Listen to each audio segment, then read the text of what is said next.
của chúa khăn đồn giang hia rồi vui lệ môi nè hia lung lơi phần nghề phật dô sẽ roa ani lâu thiên giang tên rê te hiền lệ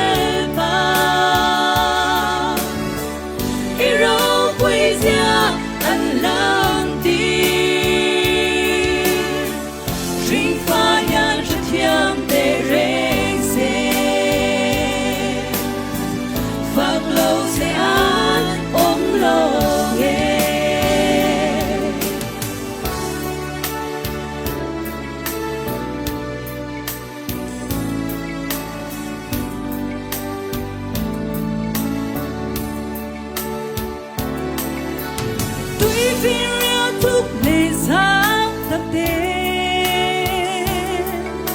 sẽ thêm bar bom chia và tê thiên la yan từ lim nghe khi ni hiang môi xì lô thiên xiêm tên rê te hiền lệ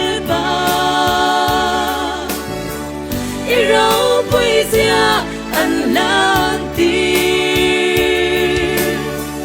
rinh pha hiang rất hiang để rèn xe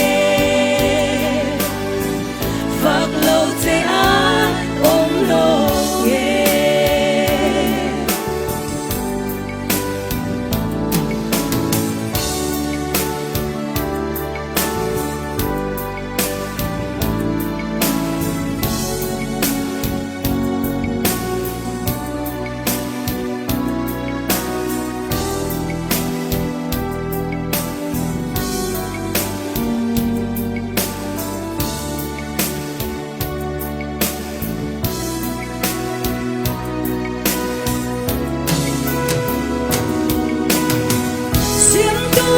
xóa rỡ quy tắc tiếng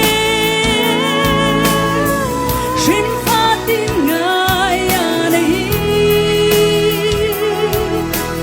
anh môi đã em đo li xiêm tu phát giải rê anh riêng lâu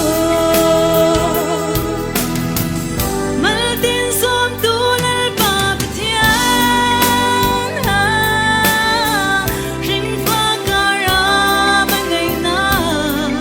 mình về dồn tên nê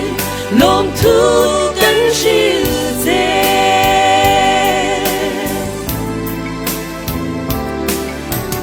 Ôi bạn đi xung quanh nó dâu có xe